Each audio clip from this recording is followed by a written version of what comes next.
So good morning, everybody, and thank you for being here for Emerge Stronger Mentor Training Program. We're really pleased to have you participating in this program. Just so you know, we are recording this session because, as we've mentioned before, there are others that may not be able to participate in this training, so we want to have a recorded session to share with them after this event. Thank you. So just a couple housekeeping rules. Basically, this is meant to be an interactive session. So if you have questions, please, raise your hand or put something in the chat. Otherwise, you may also want to keep yourself on mute though. This is a partnership, Prince George's County partnership. We have several partners, including working with FSC First and the Bowie BIC, and we partnered on this Emerge Strong session with the Prince George's County Economic Development Corporation. And this has all been made possible by a generous contribution from Pepco Holdings. So we're very grateful to them for the grant opportunity to support this program. It's not just this program that this grant has supported, it's also supported our CEO boot camps, which has covered a series of sessions for the retail, restaurant, healthcare, and a Spanish language version of our CEO boot camps. We also have Capital Matters finance programs that have been offered. We've been doing weekly counseling with many companies that have been COVID impacted. And now we have the mentor program that we're discussing today. And so basically the Emerge Stronger program is all focused on helping our companies that either applied for or were in need of COVID support. So many of the companies we've been working with actually applied for funding. We had a $20 million fund and helped to support nearly 600 companies with that. And so some of those companies are in this Emerge Stronger program, as well as others that have been COVID impacted. So I just wanted to make sure that you understand, like, that's the parameters around what we're trying to do here today and these coming weeks. So basically, we know that you've agreed to be willing partners in this effort. We're hoping to minimize the burden on you all. It looks like it's probably about a 2 to 3 hour time commitment in addition to like this training that we're doing. Basically, there will be maybe 2 to 3 meetings with the company you are mentoring, and there will be follow-up. There will be follow-up sessions, and then you're going to be using the guidelines that we put together to help you as well, and using this training. So I hope that this will be easy for everybody. We do want to measure outcomes. We're asking people to give us like one challenge that they're facing and then just help address one challenge. We know this is a little abnormal. Mentoring is sometimes meant to be a little longer of a period, but because we're trying to help COVID impacted companies, that's why this training is set up a little differently. So I want to thank you for agreeing to be a mentor. And without further ado, I'd really like to turn the program over to Thomas, who is our expert consultant that we have hired to help us with this project. Thomas. Thank you so much. I have been looking very much forward to meeting all of you. And if you are considering my accent, I have to tell you, I'm not a native English speaking. I'm from Denmark, but I do speak 4 languages. And sometimes I may search for the words because I mix up different languages at the time.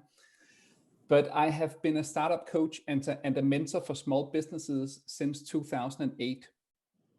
And the reason why I came into this mentoring is that I was hired as a startup coach in a county like yours. And I found out that I really need to involve more business owners, experienced business owners and entrepreneurs like you, because I could have a much greater impact on all the local businesses who wanted a mentor. So I have been mentoring and since then, and I'm also an instructor on mentor programs for the International Business Innovation Association since 2013. And in my daily life, I'm a coach and a mentor for Danish tech startups at the Danish Technical University. And I also do train mentors and mentor program managers worldwide.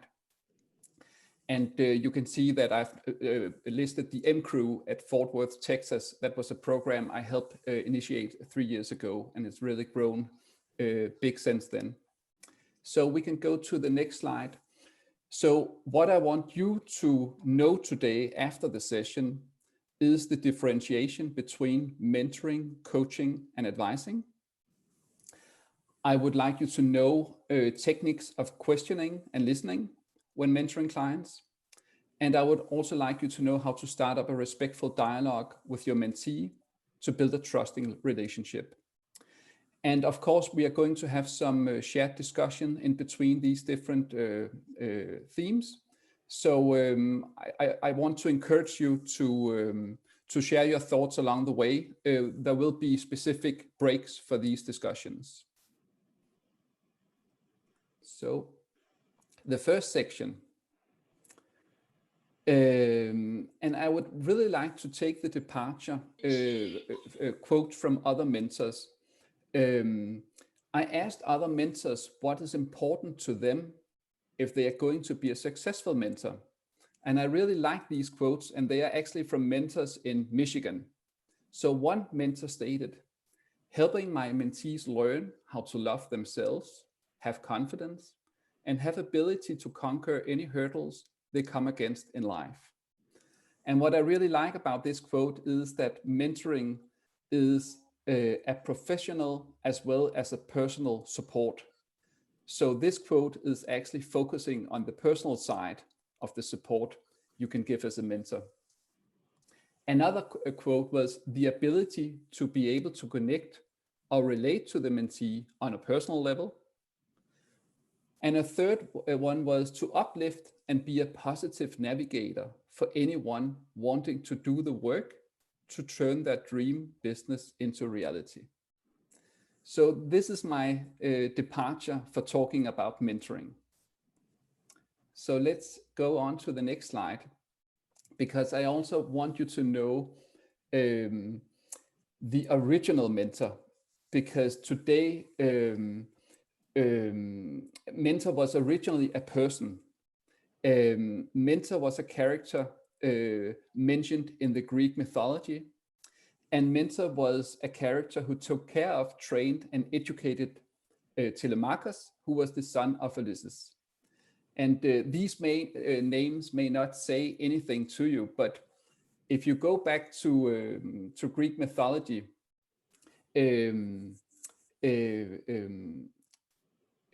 Ulysses had to go to the Trojan War for 20 years actually. And in his absence, he really needed someone to take care of his son. And that was the person mentor. So this is how it came into meaning mentoring someone, supporting someone. Being from Denmark, I also need to introduce Søren Kierkegaard to you, a Danish philosopher. When I travel around the world and I mention I'm from Denmark, people usually mention two famous people, Hans Christian Andersen and Søren Kierkegaard. Hans Christian Andersen was the one who wrote all these fairy tales. And actually, the two characters knew one another, but they didn't like one another. Søren Kierkegaard did not mention the word mentoring, but he talked about the art of helping, which we are going to look at the next slide. Because he said some very wise words on this. He said that if you is truly to succeed in leading a person to a specific place, you must first and foremost to take care to find him where he is and begin there. And that is the secret in the entire art of helping. If you cannot do that, you're under delusion if you think you're able to help someone else. In order truly to help someone else, I must understand more than he, but certainly first and foremost understand what he understands. And there are a lot of mentors who actually don't work this way because they think they have all this knowledge and all this experience, and they should just share all this experience with their mentee. But if they don't understand the starting point or the challenges or the thinking of the mentee, they might not help them at all. So Søren Kierkegaard adds some more to his quote, which we are going to see on the next slide. He says, "If I do not do that, then my greater understanding does not help him at all. If I nevertheless want to assert my greater understanding, then it's because I'm vain or proud. Then basically, instead of benefiting him, I really want to be admired by him. But all true helping begins with humbling. So Kierkegaard really thinks that you really need to be humble as a mentor, and you really need to understand the perspective of your mentee before you can even help. I will also share some more general definitions of mentoring before we go to the first discussion. So what we can say in a general term is that mentorship is a personal development relationship in which a more experienced or more knowledgeable person helps to guide a less experienced or less knowledgeable person. However, true mentoring is more than just answering occasional questions or providing ad hoc help. It's an ongoing relationship of learning, dialogue, and challenge. And to me, that means that a mentor is not one who provides you with solutions or answers. It is more a process of learning, dialogue, and challenge. So the mentor can actually challenge the mentee in different ways. So the mentee will learn themselves by coping with different challenges. There's also a dynamic of mentorship, because what you really need to pay attention to as a mentor is that the mentoring relationship progresses. Usually the mentee will increase in confidence, become more self-assured, and begin to come up with solutions for themselves. The role of a mentor will change, and the style will have to adapt to the mentee's needs as she makes progress. So mentorship is a dynamic process, constantly adapting to the needs of the mentee on the professional as well as the personal level. So I usually use a lot of visuals for when training mentors. And I've shared some visuals with you that some of the mentors are usually picking when defining the role. We need to go back to the visuals. Yes. So some of the mentors, they actually pick this frozen ship, and they say, my role is to make this ship sail again. Right now, nothing is happening in this business with the mentee. So we need to figure out how to defreeze the ice of the ship and make it sail again. And this is also a situation that many of the businesses are facing right now with this COVID-19 crisis. They feel their businesses are frozen. Another way to put it is this seal, which is kind of stuck with this wooden thing between the teeth. So your role is actually to help them build the business again, which is shown in the third picture, and also to help them stand out from other businesses, making them unique, making them attractive to their customers. So the fourth pictures in the right corner is, you need to think about, how do I make my mentee stand out from the rest? So we can move on. What I would like your reflections on now is that, based on this brief introduction to mentoring, what differentiates mentoring from coaching and advising? And I would like you to give you just 30 seconds just to think about it. And then I would like you just to speak up so we have a discussion.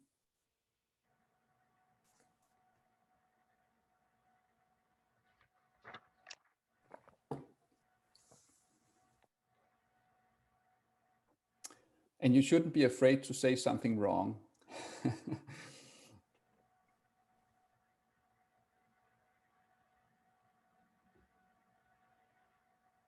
So please share with me, what do you see how mentoring differentiates from coaching and advising?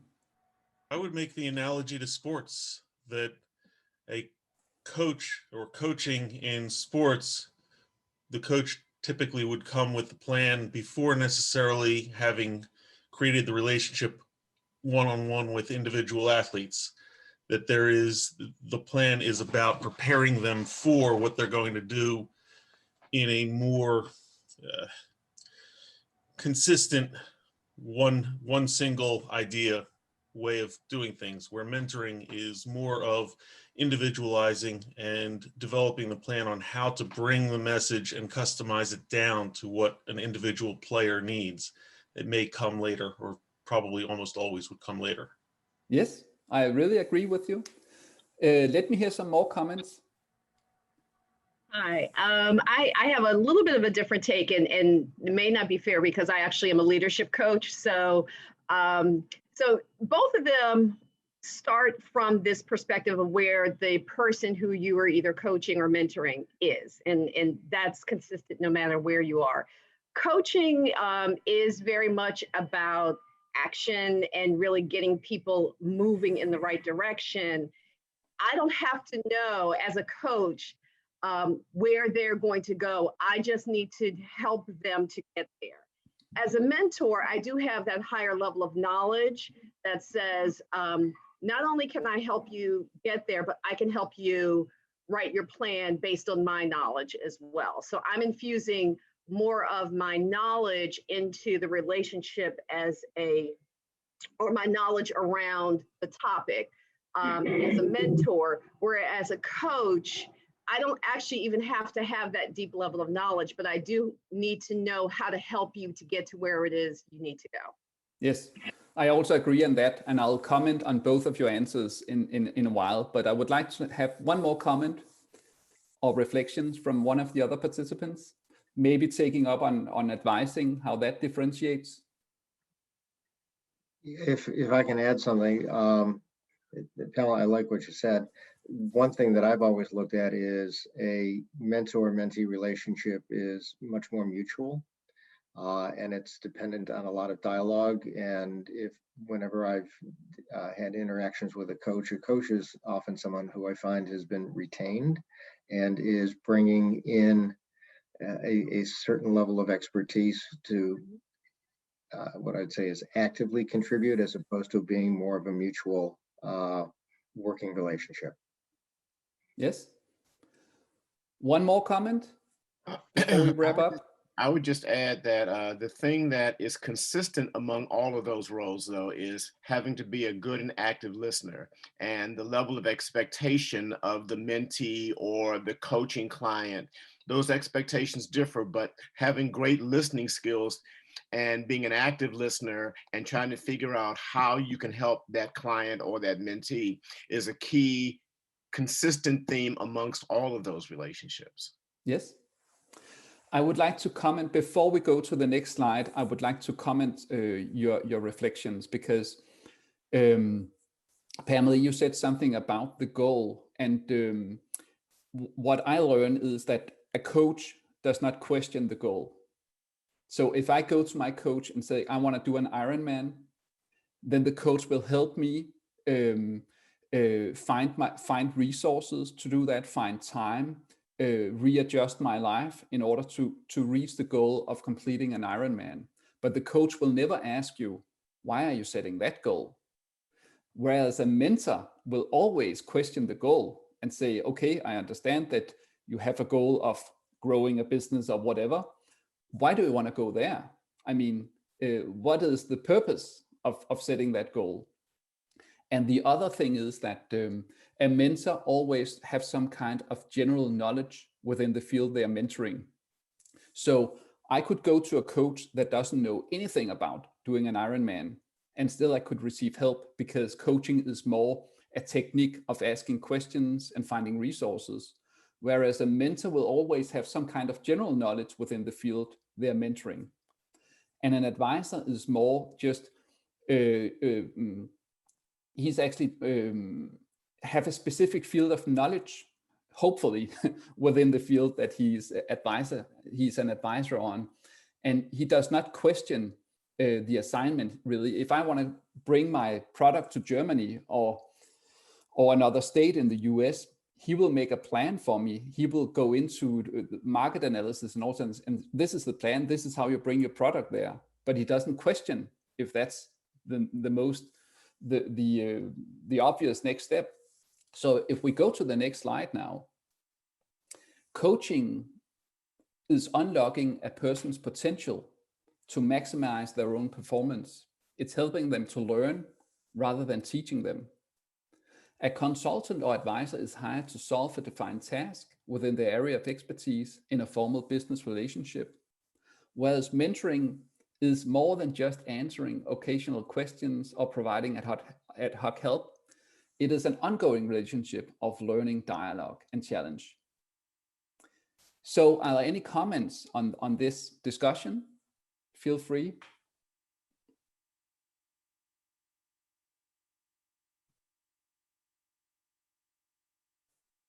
I can't see all of you at the same time, so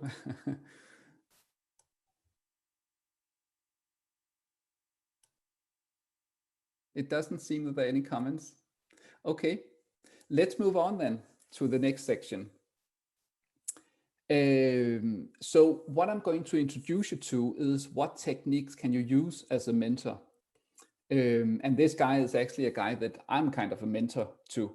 Who he is doing his, we have a lot of focus here in my country on waste and waste in foods. So he takes all the foods, the fruits actually from the grocery stores that are out of date, and then he actually makes smoothie powder out of it. So let's move on.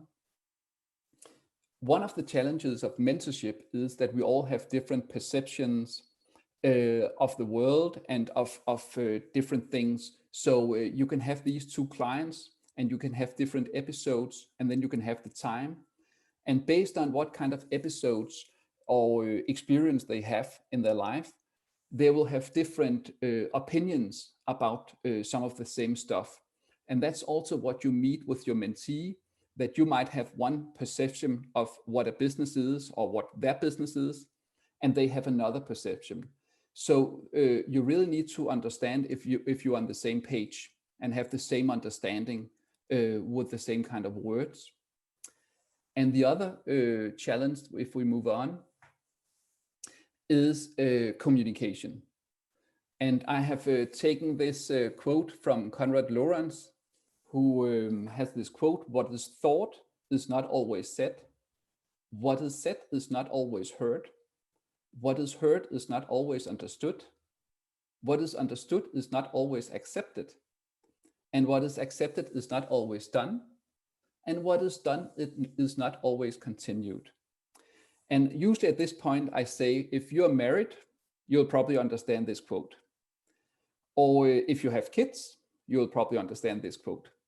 Because there are so many things from our daily life where you thought you told your kids to do so and so and so, but they didn't, or your wife or your husband and so on. So this actually shows that there's a lot of, even though that if people listen to what they say, what do you say, it doesn't mean that they will actually do it. So communication is really a hard thing to master. So that's another challenge. So how do you approach your mentee given these challenges? What my recommendation would be that you ask your mentee what kind of challenges they are faced with at the moment related to their business. It's also it's always a good start to ask about the challenges, and then you can actually dig into the challenges and get to know them a little bit better and why they understand them as challenges. I would also suggest you to focus on listening to your mentee, trying to understand their reality and situation. And be curious, ask relevant questions. And then try to understand what role your mentee is playing to make the business float. If we move on to the next slide, there is an MIT professor called Otto Scharmer, and he talks about different levels of listening. And he says that usually we do not listen at all, we download. And what he means by downloading is that we really just reconfirm old opinions and judgments. So if I read a newspaper, I will just reconfirm the opinions I already have. There is a deeper level, according to Scharmer, which is factual listening. And at this point, we actually disconfirm data.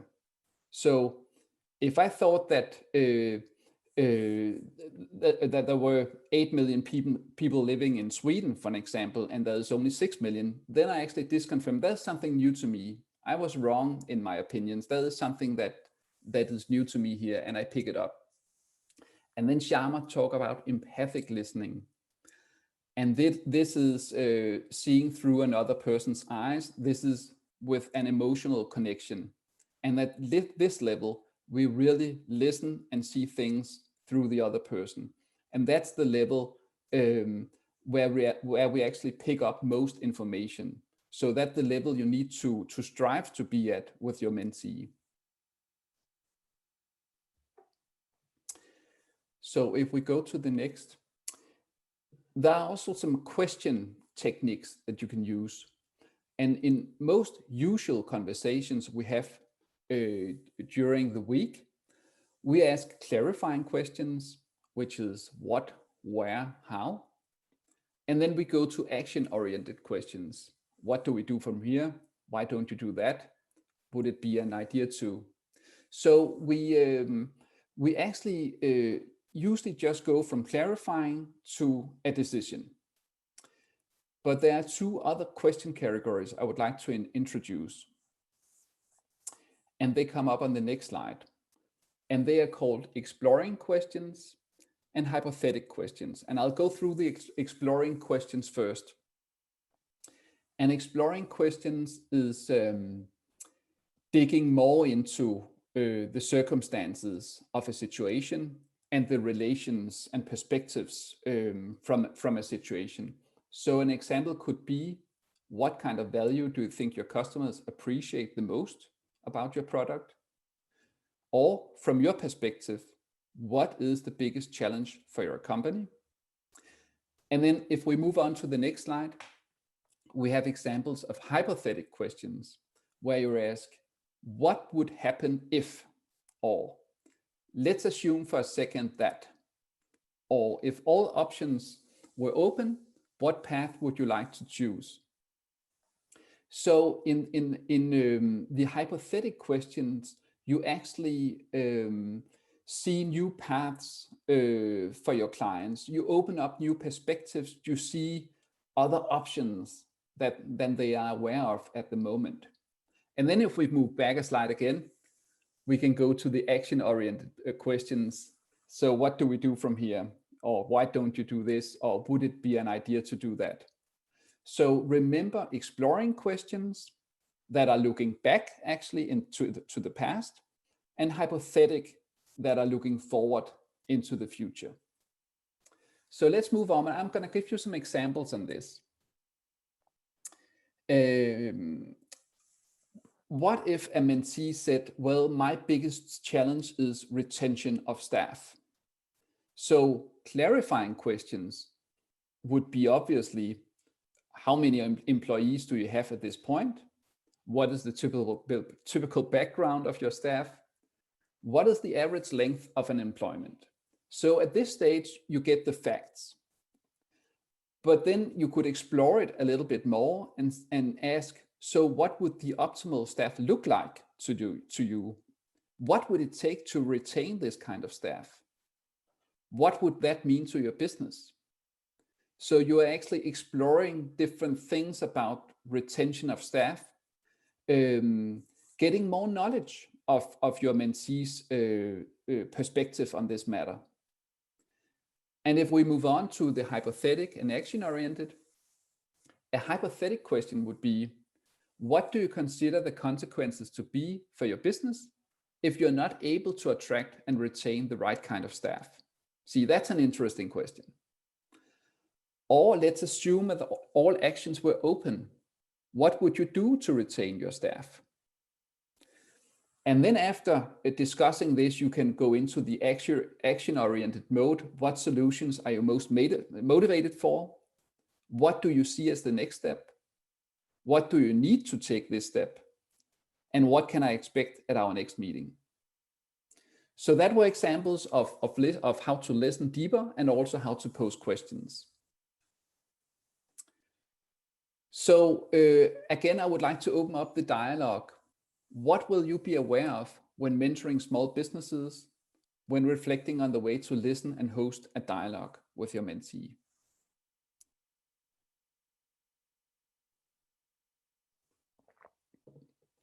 So think about it for a couple of seconds and please share your reflections.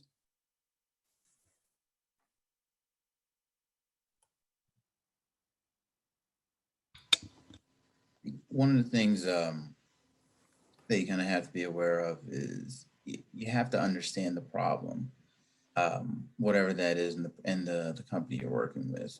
You know, we all bring expertise, or we bring back certain backgrounds and things like that, and those are great, and it provides a template. But ultimately, people have different issues, companies have different issues.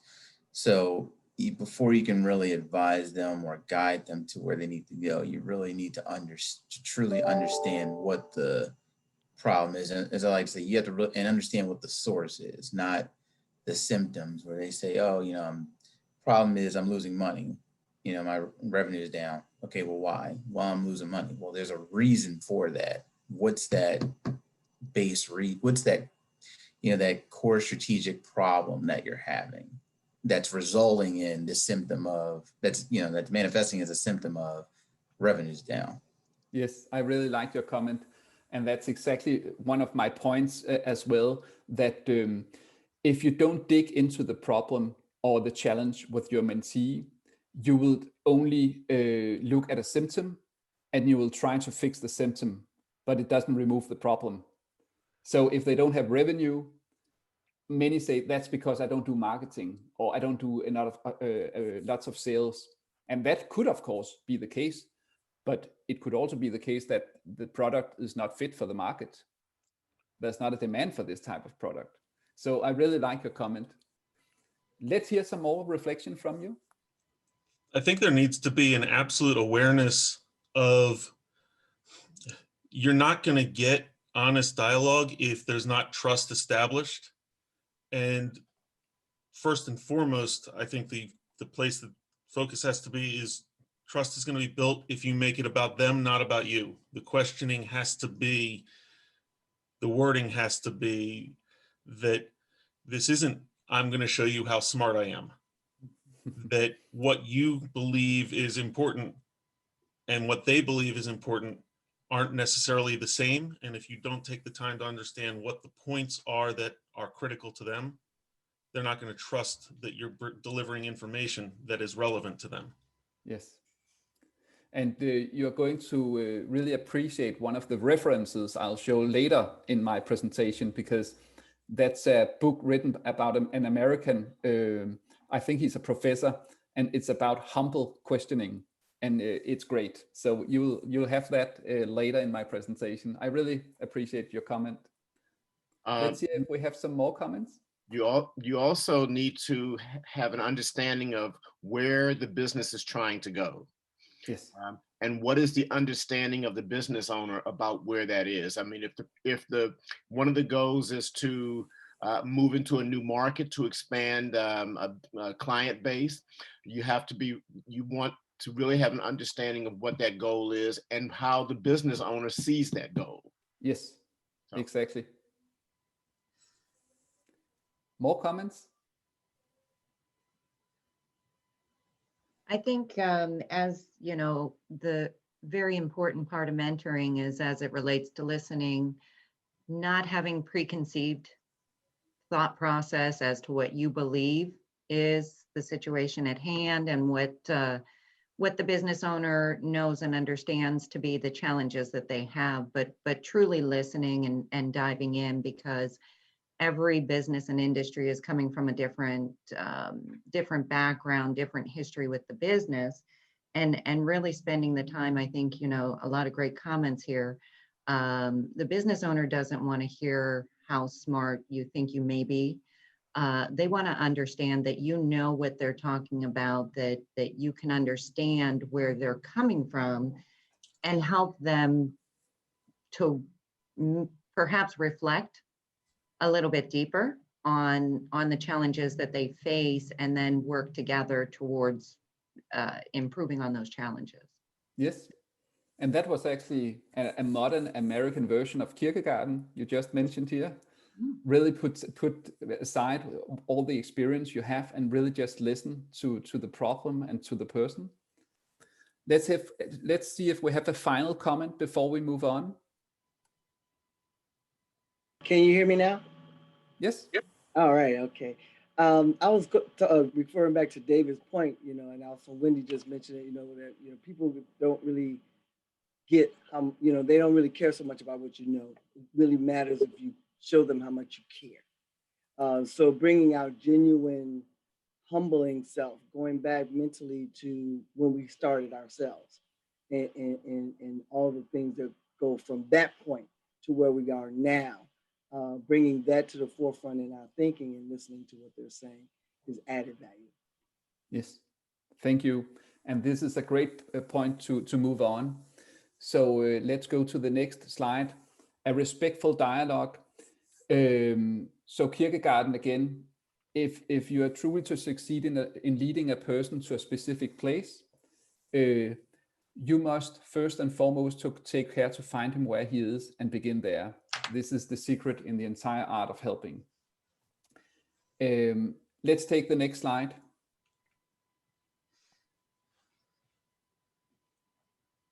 We need to move on to the next.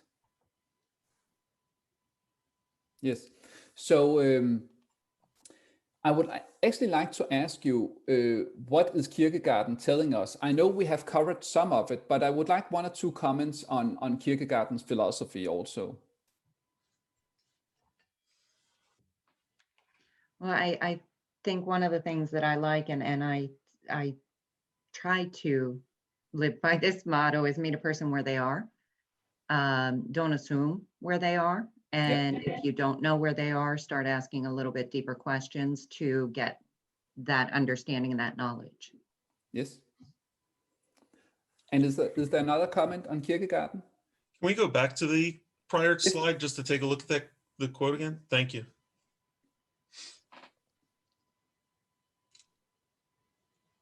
I think in part that says we've got to stay vigilant against confirmation bias. It can't be about proving we were right on what we walked in expecting. Exactly. And that's actually what you're talking about, is also the differentiation between a discussion and a dialogue, because a discussion is something you want to win. A dialogue is something where you learn something new and you're open actually to the perspectives of the other person you are having a dialogue with. The idea that we can learn as much as the other person. Exactly. Any final thoughts on Kierkegaard before we move on?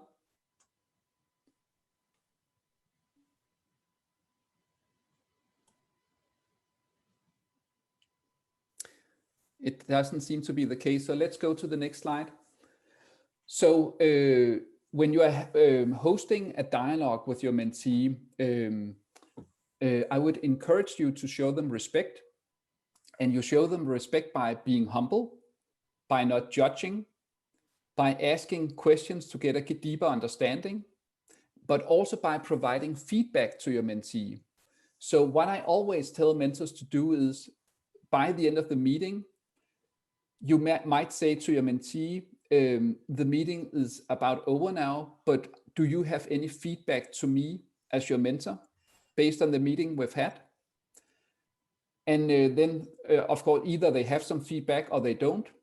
But then you can also turn it the other way around and say, I have some feedback for you. How would you like that? And then they say, well, it's fine that you tell me it now. And then you can provide them feedback, because then you actually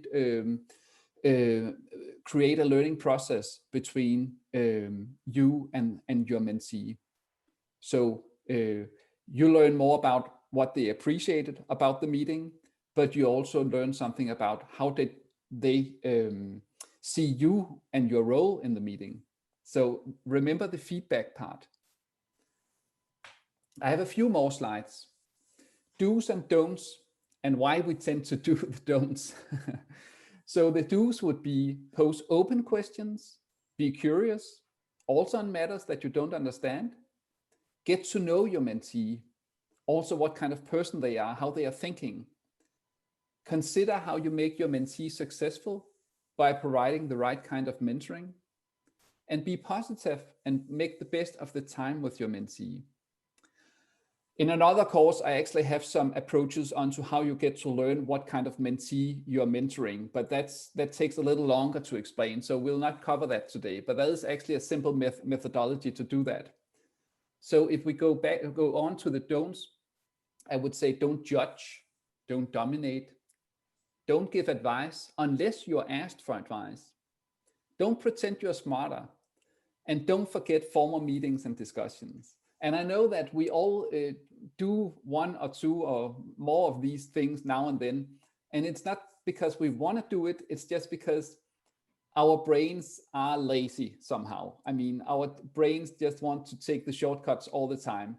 So sometimes we have to think ourselves, no, let me just think about my attitude and how I meet this mentee. And our brains are actually somehow programmed to judge all the time. I mean, we interpret and judge all the time through our daily life, but you need to turn that off when you have these meetings with your mentees. You really have to have a very open mind and really listen to what they're telling you. So what you want to achieve, if possible, is a mentoring moment. And a mentoring moment is a dialogue between mentor and mentee when time stands still in an intense emotion of absolute presence. This moment may lead to new insights and a great feeling of meaningfulness between both parties. It doesn't happen at every meeting. It doesn't happen all the time.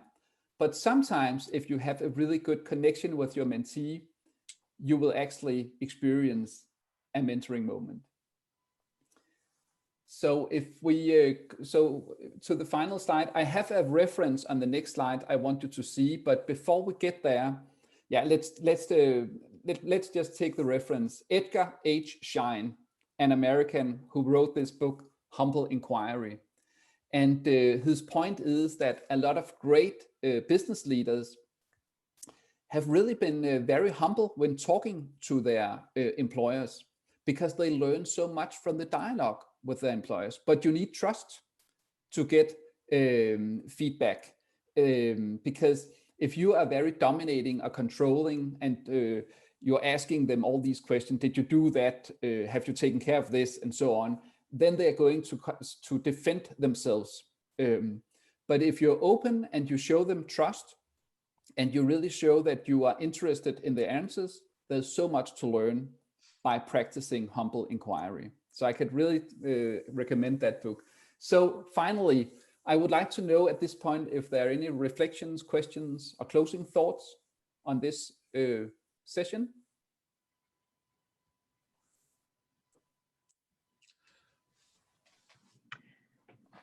I just have, I don't know if it's a question or a comment. Because mentoring does have an expectation that as a mentor, you have a certain level of knowledge or expertise, how do you balance the not giving advice with still imparting your knowledge and your experience, particularly in a situation where you see the person may be going down the wrong path? Yes, it's a very good question. The reason I usually say that you shouldn't give advice as a mentor is because then people tend to give advice all the time. So of course, if they are asking for advice, you can share advice with them. But I would rather go the other way around and ask questions. So when they're going down what you think is the wrong road, you're just curious and say, so what are you achieving by going down that road? And what is the more overall goal of your business? And what is the purpose of your business? And if you go down that road, where does that bring you? And what kind of challenges do you see going down that road? What kind of benefits do you see going down that road? So you really need them to make the conclusions. And sometimes you need to just let them go down that wrong road, because then they will learn from it. So you're not saying that you believe that this is the right road to go, but if if they are to some extent not coachable by your inquiring questions and so on, you might have to let them walk down that road and learn from it. So I don't know if it makes sense to you. It does, yes. I had another point actually also I wanted to share, but I forgot while I was explaining, but maybe it pops up in a second. I can tell you that usually I have a mentor myself, of course. I call now and then, and he has been in my training. So every time I ask him about something, he says, so why do you want to do that? And what considerations have you had about this decision? And where is it going to bring you? And do you think it will bring you there? And so on. So it's really some interesting questions, dialogues we have. Okay, are there other questions or reflections? I guess I'll throw this in. It's interesting. I have the opportunity to have a relationship with somebody who served as Steve Jobs' executive coach for a period of time. Okay. And when he has talked about how that relationship worked, particularly given today, it was far less coaching and far more mentoring. It was the relationship was one, Steve would fly in to where the guy lives on his jet. He would meet Steve, get on the jet, and they would sit. And basically the value was he would push back on Steve. Steve would say what he was doing, and he would just simply say, why are you doing it that way? And it was just questions that nobody in Apple was willing to ask Steve for fear of retribution or fear of his wrath. But he could push back and make Steve justify to himself. But people don't argue with their own information. No. So it wasn't telling Steve what to do. It was walking Steve through questions to get him to the right answer on his own. Exactly. And the funny part or the interesting part is that there's a difference between having a thought about something and then say it out loud. I feel that myself all day long. I have thoughts in my head about different things. When I grab my phone and call a friend or my mentor and something like that, just by transforming the thought into a sentence, something happens. And suddenly I can see, all the pitfalls and all the problems or disadvantages of doing it. So just by talking, listening, having someone posing questions, something happens. Let's see if we have other questions. I can't see all of you at the same time, so you need to speak up.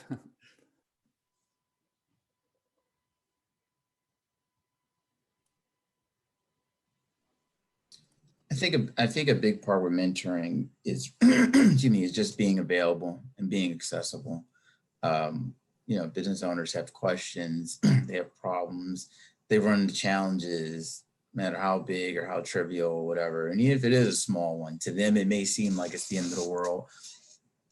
But then it's up to us to walk them through the steps and then to allow them to see, in the grand scheme, this is a pretty minor issue.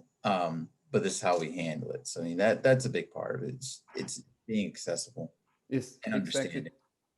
Exactly. When I scroll down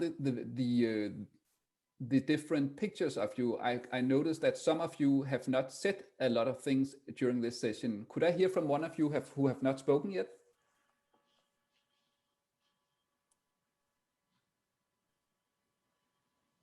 Well, here, maybe I can chime in. Yes. Part of what I'm seeing is it's kind of like what I've experienced in a emerging leader program. A lot of times you have executives who will sit together and be a part of a group, but they're also afraid to ask key questions because they don't know if they'll be embarrassed or they'll get challenged.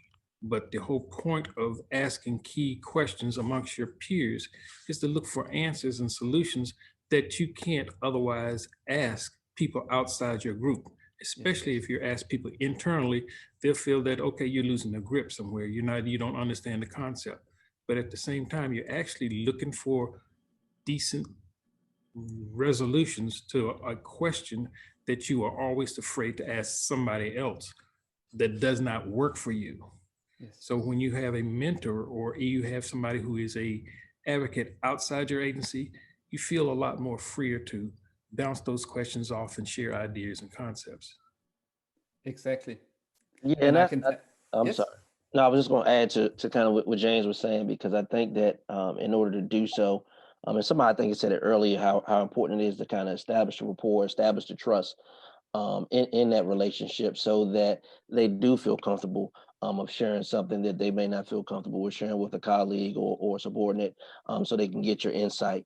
I'm highly relational, and I think that that is the key to building any kind of organization. And of course, in this aspect, what we're talking about is the mentor-mentee relationship. yes. And actually, at one point, I was hired in a new organization, and I really wanted not to be judgmental, and I really just want to learn the organization. And I asked a lot of questions. And then one colleague, he dragged me into a meeting room, and he said, I think you need to stop asking all these questions, because people think that you don't know anything about your job because you're asking all these questions. So, and I was just trying to be open-minded, and I just wanted to learn from others' perspectives why they did as they did. So that's the benefit of a mentor. You can ask all the questions you want to for a mentor, and you will not be embarrassed. Thomas, I think one of the challenges that Joel and Milray and I face in some of our interactions with these business owners is the level of expertise is so early that they don't even have a concept of what are their expenses relative to their revenues and so forth. So the big issue is, how do we start to become a mentor when we're at that very, very, very early stage? Yes.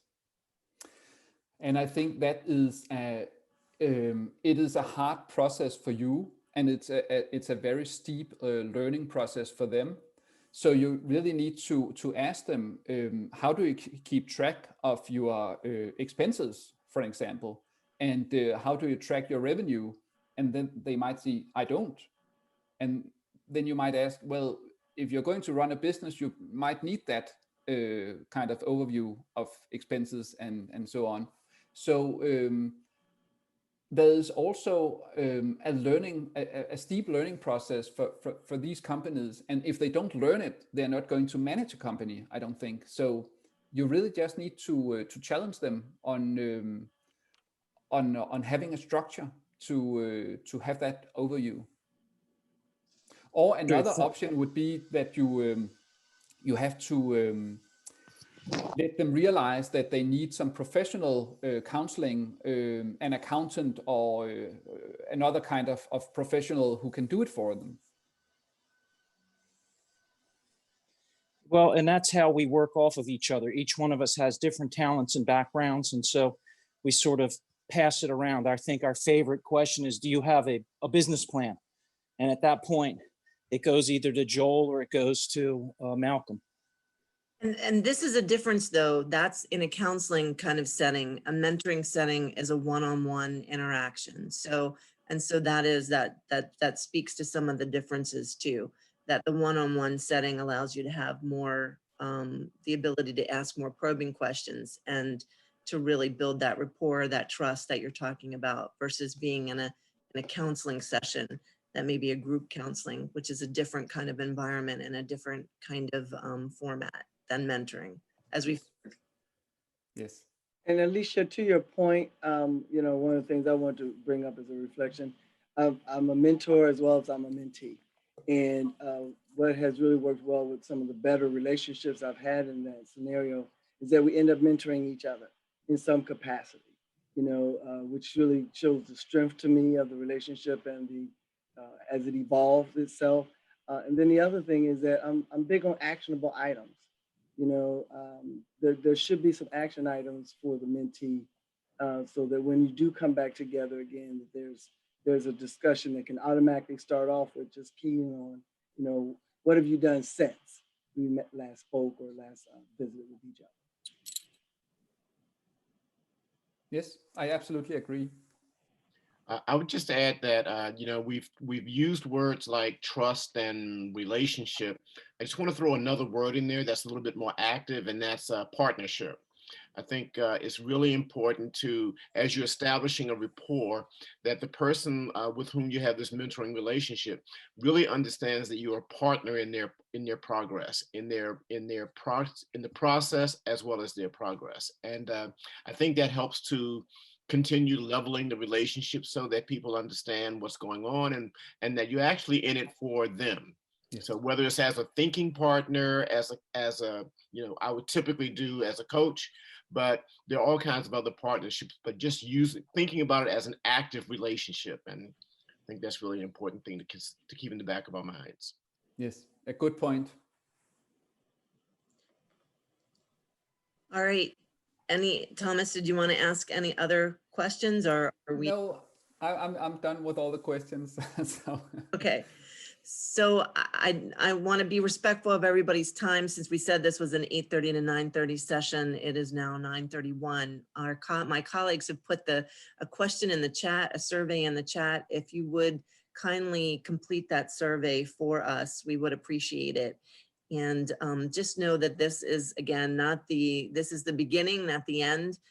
So we'll be in touch with you related to the matching of the mentees with the mentors. Thomas has been helping us do that matchmaking based upon the answers that you put into the portal. So if some of you haven't actually gotten your survey into the portal, please do complete the mentor application in the portal so that we can better match mentors and mentees. And then we'll also be providing you the guiding documents at that point too, so that you have those documents, your role as a mentor. The mentees are also provided guidance, and then you'll have 3 guiding documents to help you guide through the 3 sessions that you have. You may choose to do more than that. Obviously, it's your relationship with the with the mentee. And so therefore it's your relationship, and you all mutually set the meeting times and the dates but Thomas, I think we've tried to set it because it is such a COVID-19 oriented program that we're doing.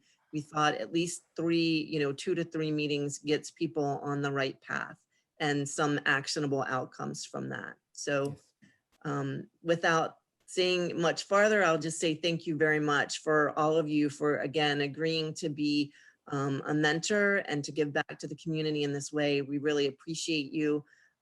Again, the Emerge Stronger program is a collaborative effort with Prince George's Economic Development Corporation, the Bowie BIC, and FSC First. And we appreciate all of them supporting this mentoring effort as well. And we really appreciate Thomas lending his knowledge and expertise to us. If people have additional questions, you can send them to Thomas and I together if you'd like, or if you send to me, I can share with Thomas. So thank you all very much. Please, again, do the survey in the chat if you would, or link and make sure you do it after. Any other closing thoughts from my colleagues? No, I got one. Thomas, next time we meet, I'm going to share something that you and I have in common. Okay. Looking forward. Blew my mind, but I recently did a DNA test and I was blown away what I saw. Okay. All right. Anybody else to say anything to Thomas before we let everybody go? Or I'll throw in that this was better than, frankly, I expected. I thought it was going to be cookie cutter, let's just go get indoctrinated on a program that I've heard some other version of 43 times. And this was good, and I really enjoyed it. So thank you. And I'll just add, thank you, Thomas and Alicia and the others who pulled it together. It was a good discussion. I got a lot out of it, and I really appreciate it. Thank you. All right. All right. Without further ado, we'll let you go about your day, and we'll be in touch with everybody again. Thank you so much, everybody. Take care.